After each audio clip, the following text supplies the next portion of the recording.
student, this is DP Thaplyal and welcome to Economics with DP Thaplyal. Class 12 CBSE board exam का जो second paper है economics में second part है. First part macro economics है and second part है Indian economic development.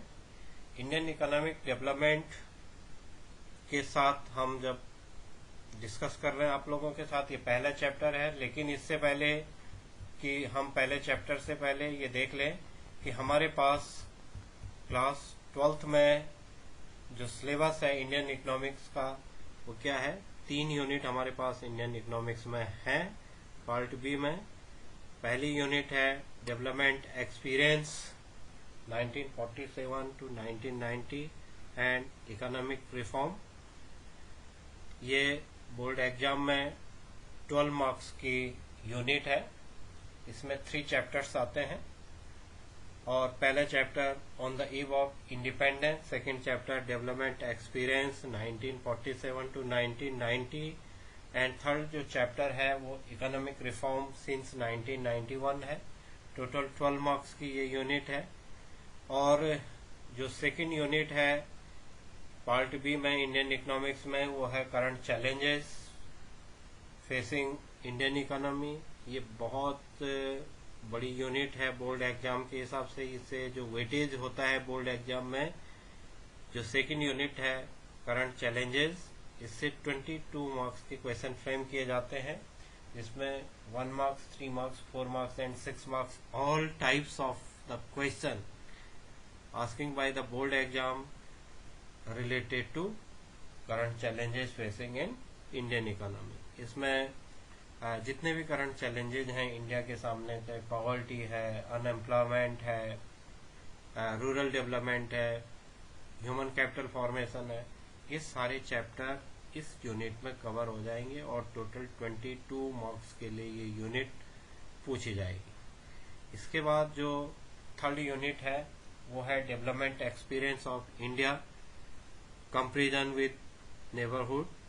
जो neighbour countries हमारी हैं, नेबर कंट्रीज के साथ इनमें कंपैरेटिव स्टडी, इकोनॉमिक स्टडीज पढ़ेंगे हम.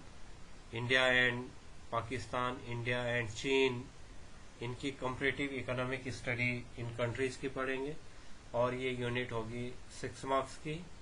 इसमें 1 मार्क्स, 3 मार्क्स, 4 मार्क्स और 6 मार्क्स के लिए किसी भी टाइप से क्वेश्चन फ्रेम किए जा सकते हैं. तो इस टाइप से ये हमारा इंडियन इकोनॉमिक डेवलपमेंट का जो बोर्ड एग्जाम 2021 में संपन्न करवाया जाना है उसके लिए सिलेबस है.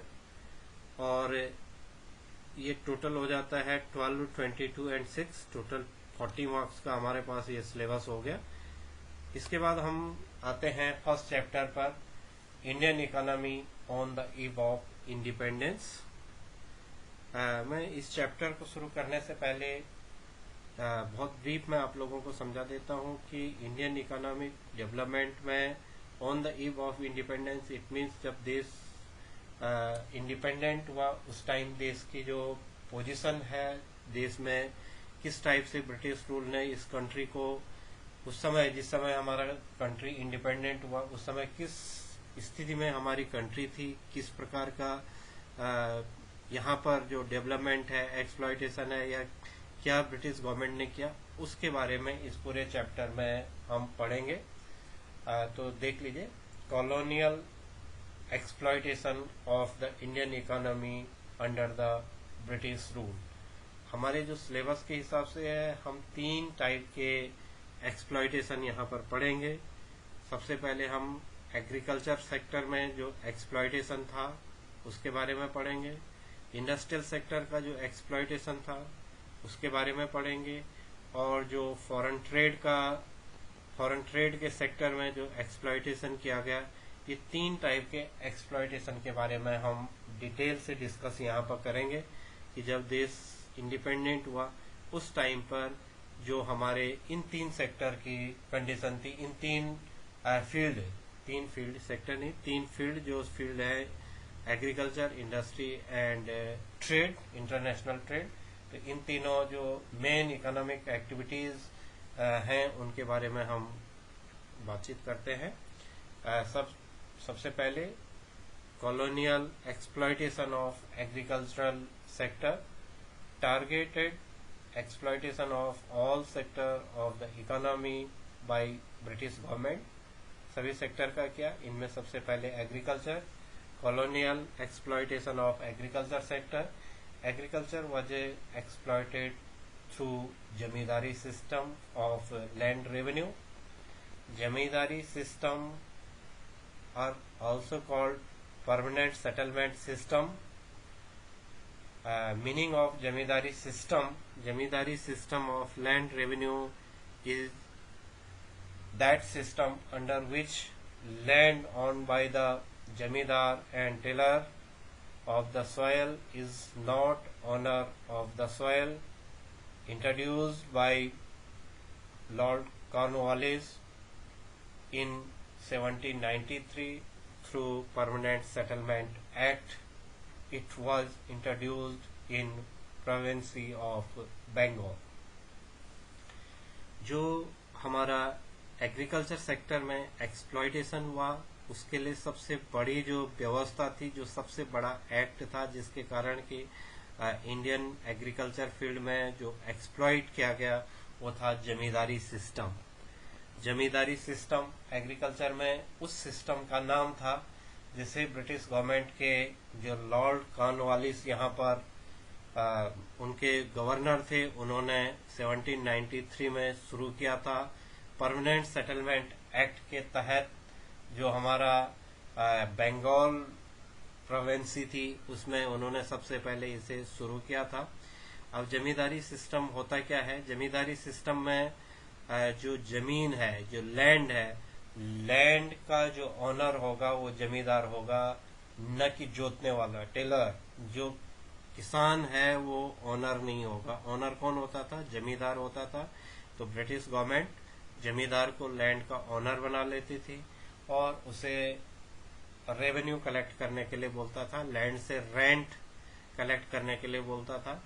इतना जमीन पर, इतनी लैंड पर इतना रेंट किसी भी जमींदार को ब्रिटिश गवर्नमेंट को देना होता था। ये फिक्स किया जाता था ब्रिटिश गवर्नमेंट के द्वारा, और जमींदार अपनी इच्छा के अनुसार, अपने मन चाहे किसी भी फार्मर से जिसको उसने लैंड दे रखी है, उस पर वो कितना भी रेंट कलेक्ट करे, इसका कोई क्राइटेरिया भी नहीं होता था और न ब्रिटिश गवर्नमेंट के द्वारा डिसाइड किया जाता था। ब्रिटिश गवर्नमेंट तो इतनी लैंड पर इतना रेंट उसे दिया जाए, तो लैंड के हिसाब से रेंट फिक्स कर लेती थी। और जो जमींदार होते थे, जो मीडिएटर होते थे, मिडिलमैन होते थे, फार्मर और ब्रिटिश गवर्नमेंट के बीच का मिडिलमैन जो होता था वो जमींदार होता था, और वो अपनी मन चाहे जो रेट होते थे उनसे लैंड रेवेन्यू को कलेक्ट करता था।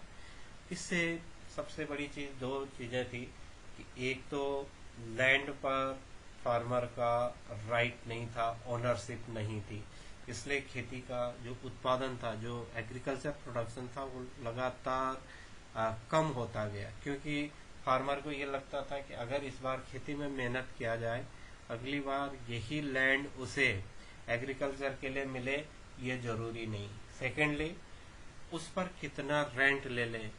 ये एग्रीकल्चर जो थी, Indian agriculture monsoon based agriculture थी, मॉनसून पर निर्भर रहती थी, और अगर किसी बार प्रोडक्शन किन्हीं कारणों से नहीं हो पाया, अच्छी बारिश नहीं हुई या ज्यादा बारिश हो गई, क्योंकि मॉनसून बेस्ड था, यहाँ पर इरिगेशन सिस्टम वगैरह कोई बहुत ज्यादा डेवलप था नहीं ब्रिटिश पीरियड में, तो कम्प्लीटली ये मानसून पर निर्भर रहती थी। और कई बार प्रोडक्शन कम होने के कारण भी किसान को जितना रेंट है उतना देना ही पड़ता था, जो जमींदार फिक्स करता था, और उतने का प्रोडक्शन भी नहीं होता था। इसलिए किसान बहुत ज्यादा खेती पर उसका जो आउटपुट है उसे नहीं निकल पाता था। सेकेंडली, हमने जो बात की प्राइमरली तो यही है कि ओनरशिप नहीं है फार्मर की, और सेकेंड, रेंट के अलग अलग रेट और हैवी रेंट, जो हैवी एग्रीकल्चर फील्ड से ज्यादा रेंट लेना शुरू कर लिया था जमींदारों ने, इसलिए लगातार एग्रीकल्चर सिस्टम इंडिया का डिस्ट्रॉय होता गया। और हमारा जो पूरा जब on the eve of independence हम ये कह सकते हैं कि ज़्यादा लोग एग्रीकल्चर पर, जितनी वर्किंग पॉपुलेशन थी वो मैक्सिमम एग्रीकल्चर पर डिपेंड थी, बट जो एग्रीकल्चर प्रोडक्शन था वो बहुत कम था। जितना हमारे लिए रिक्वायर्ड था उतना हमारे पास एग्रीकल्चर प्रोडक्शन नहीं था। सेकंड हम बात करते हैं colonial exploitation of industrial sector on the eve of independence. India was known its handicraft, India handicraft quality and varieties.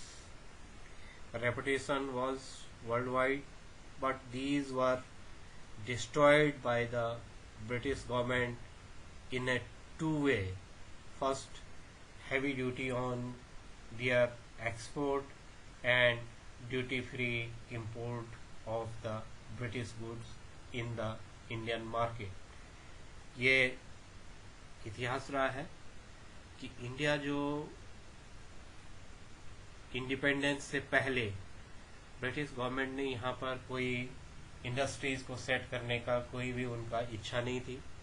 जितने भी लार्ज स्केल इंडस्ट्रीज है, मशीन बेस्ड इंडस्ट्रीज है, उनको ही उन्होंने यहाँ पर सेटल होने नहीं दिया, नहीं लगाया और नहीं सेटल होने दिया, कभी भी सेटअप उसका डेवलप नहीं किया।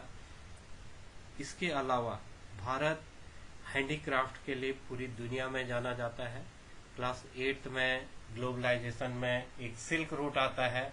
भारत का जो हैंडीक्राफ्ट का जो सिल्क प्रोडक्ट था वो पूरी दुनिया में सिल्क रूट के नाम से, यहाँ सिल्क रूट के रास्ते पूरी दुनिया में इसे एक्सपोर्ट किया जाता था। लेकिन ब्रिटिश गवर्नमेंट ने अपने कॉलोनियल पीरियड में कंटिन्यूअस इंडियन हैंडीक्राफ्ट को सिस्टमेटिकली डिक्लाइन किया, एक्सप्लॉइट किया सिस्टमेटिकली। अब कैसे एक्सप्लॉइट किया?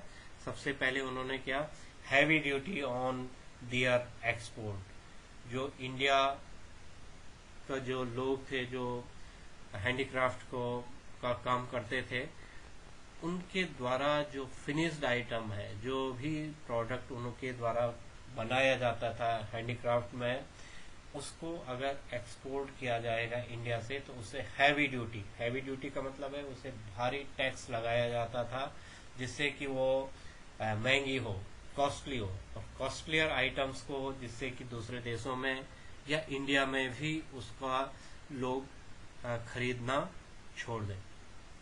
ज्यादा कीमत होने के कारण न तो एक्सपोर्ट उसे किया जा सकता था, क्योंकि एक्सपोर्ट में उसकी ज्यादा हैवी ड्यूटी उस पर लगने के कारण, भारी टैक्स लगने के कारण वो कॉस्टली होती थी और दूसरे देशों में उसकी डिमांड कंटिन्यूस घटने लगी। और कंट्री में भी हैवी ड्यूटीज और इन सब चीजों को उन्होंने इस टाइप से सिस्टमेटिकली लगाया कि इंडिया की प्रोडक्ट को न तो इंडिया में और नहीं अगर एक्सपोर्ट करता है तो दूसरे देशों में लोग खरीदें, क्योंकि उसकी कीमतें बहुत ज्यादा बढ़ा दी गई थी थ्रू टैक्स।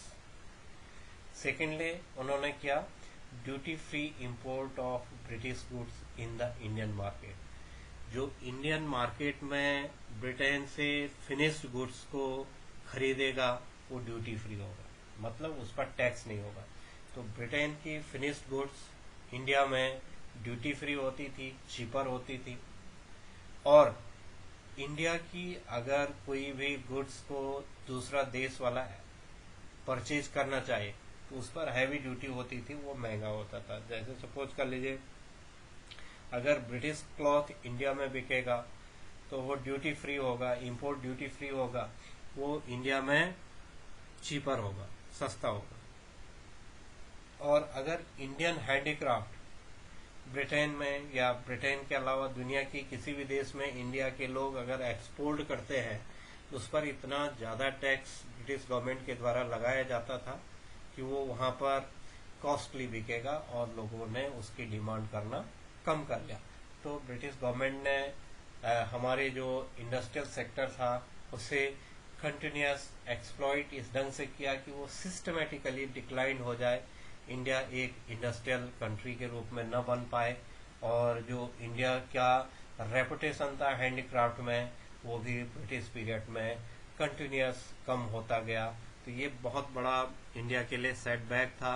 आज भी इंडियन इकोनॉमी का जो सेकेंडरी सेक्टर होता है, इंडस्ट्रियल सेक्टर, क्योंकि उसे ब्रिटिश गवर्नमेंट ने सिस्टमैटिकली डिक्लाइन किया, जो यहाँ था उसे लगातार सिस्टमैटिकली खत्म किया, और कोई भी इंडस्ट्रीज को यहाँ पर लार्ज स्केल इंडस्ट्री को, बड़ी इंडस्ट्री को, मशीन बेस्ड इंडस्ट्रीज को कभी भी यहाँ पर सेट नहीं किया, इस्टेब्लिश नहीं होने दिया, और नहीं उसे यहाँ पर बनाया लगाया।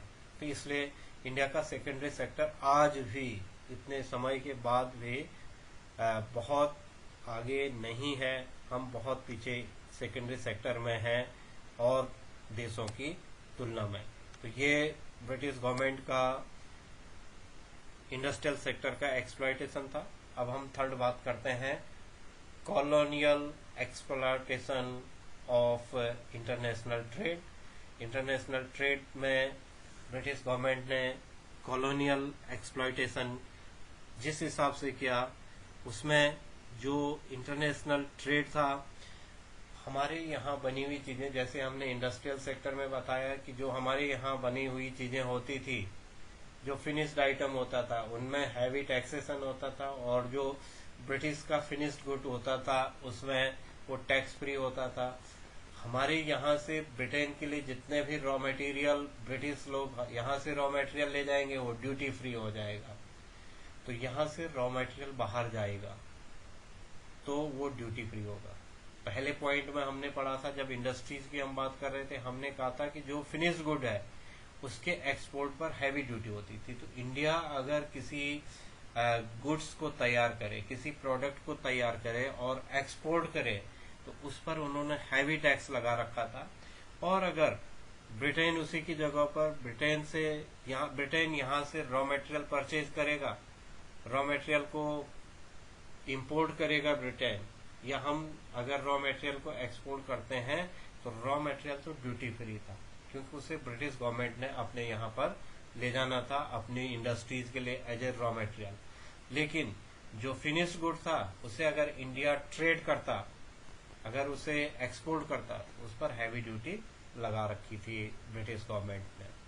On the eve of independence तक ये कंडीशन थी। तो अब हम बात करते हैं कॉलोनियल पीरियड में इंटरनेशनल ट्रेड पर किस टाइप से एक्सप्लॉयटेशन किया। International trade was exploited through discriminated tariff policy.